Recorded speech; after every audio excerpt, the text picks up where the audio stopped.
1. When designing a training program for certified maintenance and reliability technicians, which principle of adult learning is most critical to ensure engagement? A. Memorization through repetition. B. Immediate application to real-world scenarios. C. Strict adherence to instructor-led lectures. D. Passive listening without interaction. 2. In evaluating the competency of a technician in vibration analysis, which evaluation method best ensures objective assessment? A. Peer feedback sessions. E. Hands-on demonstration with standardized criteria. C. Open-ended discussion questions. D. Self-reflection journals. 3. A curriculum for maintenance safety compliance should be structured to: A. Present policies without context. Incorporate problem-solving simulations. C. Use generic case studies unrelated to maintenance. D. Emphasize only memorization of codes. 4. When mentoring a junior technician on predictive maintenance, which communication technique fosters critical thinking? A. Providing the correct answer immediately. B. Encouraging the technician to analyze data trends before deciding. C. Assigning rote calculation exercises. D. Limiting opportunities for questions. 5. Which evaluation method provides the most valid evidence of technician skill in troubleshooting electrical systems? A. Written multiple choice test. E. Performance-based practical assessment. C. Oral presentation on safety theory. D. Peer-to-peer group discussion. 6. When developing a reliability-centered maintenance curriculum, sequencing content from simple to complex supports. A. Constructivist adult learning principles. B. Memorization of discrete facts. C. Avoidance of learner responsibility. D. Exclusive reliance on instructor notes.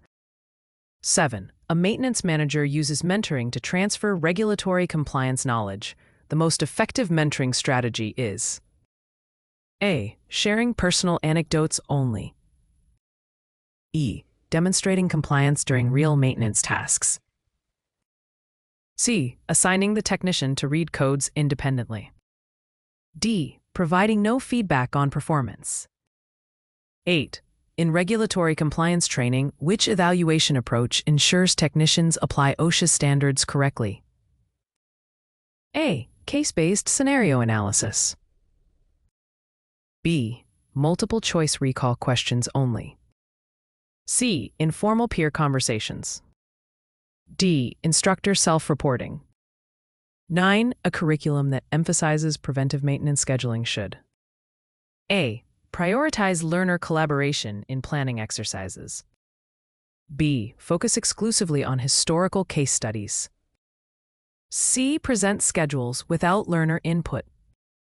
D. Avoid the use of real data sets. 10.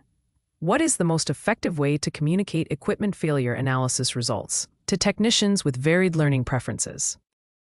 A. Written reports only. B. Visual diagrams, demonstrations, and discussions. C. Audio recordings without interaction. D. Memorization drills. 11. In mentoring, a senior technician asks probing questions after a repair task. This best aligns with: A. Evaluative feedback. B. Guided reflection. C. Passive observation. D. Directive criticism. 12. Which regulatory compliance method best ensures accountability during technician certification assessments? A. Informal supervisor approval. B. Documentation of training outcomes and audits. C. Unrecorded peer observations. D. Reliance on technician self-assessment. 13. An evaluation plan that blends written, oral, and practical assessments in maintenance reliability training addresses: A. Multiple learning styles and validity of measurement.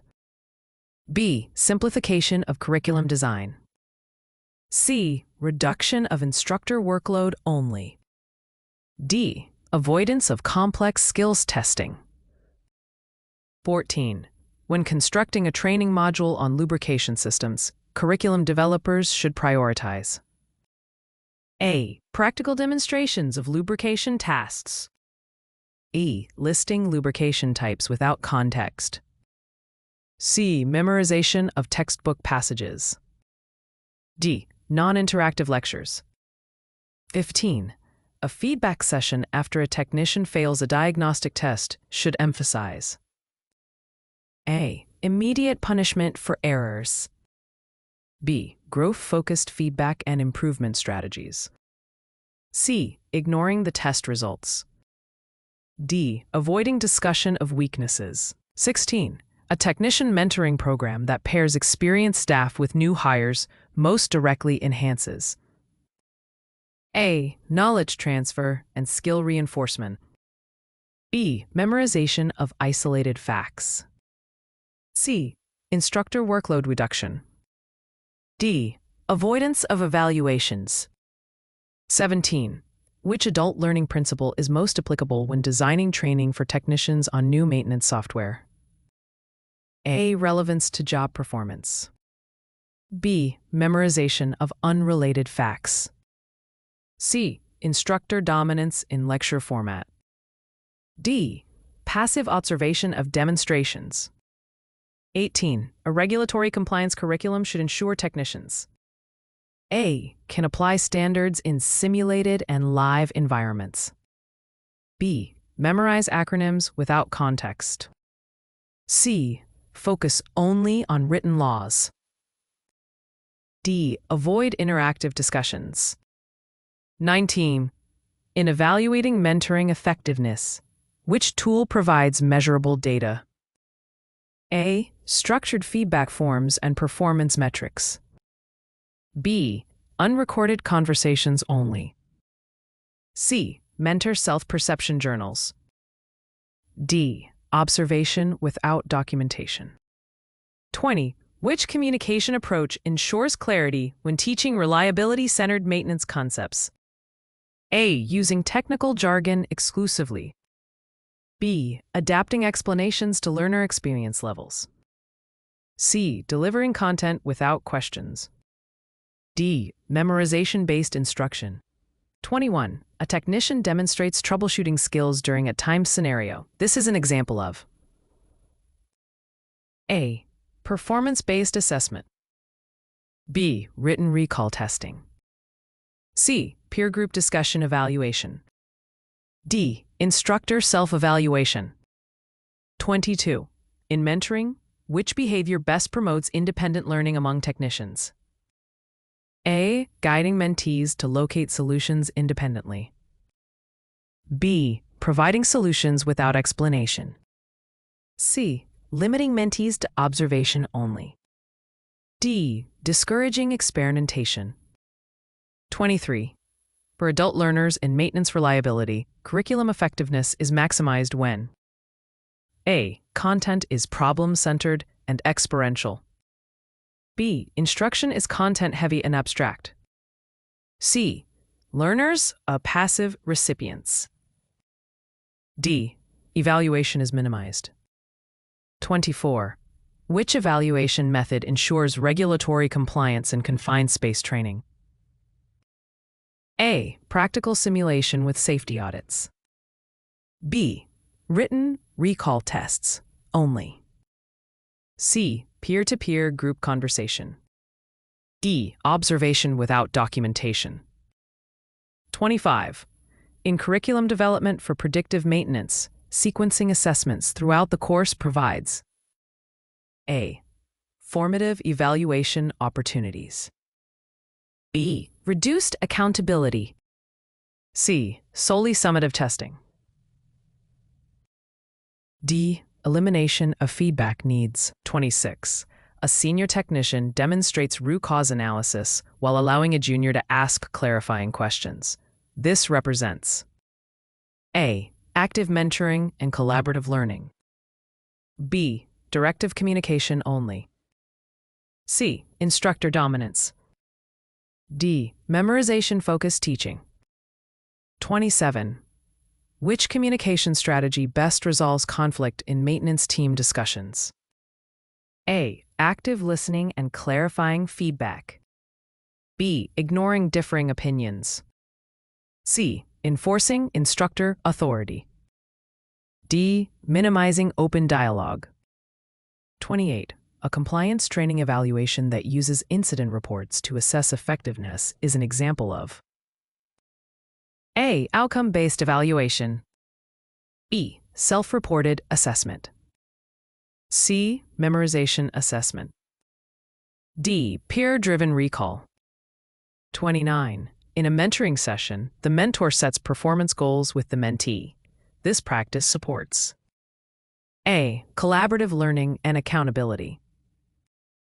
B. Directive instruction only. C. Avoidance of evaluation. D. Memorization drills. 30. A training curriculum designed for rotating equipment maintenance should primarily A. Emphasize interactive case studies and simulations. B. Provide rote memorization tasks. C. Deliver abstract theoretical content. D. Avoid assessment opportunities. 31. When evaluating communication skills in a technician, the most authentic method is A. Observing real workplace interactions. E. Written exam questions only. C. Self-reported surveys. D. Group memory exercises. 32. The most effective mentoring practice for regulatory compliance transfer is A. Shadowing during compliance inspections. B. Assigning independent code memorization. C. Delivering lectures without context. D. Relying on peer gossip networks. 33. In adult learning, providing immediate feedback after practical troubleshooting exercises enhances A. Retention and skill transfer. B. Memorization without context. C. Avoidance of mistakes. D. Learner passivity.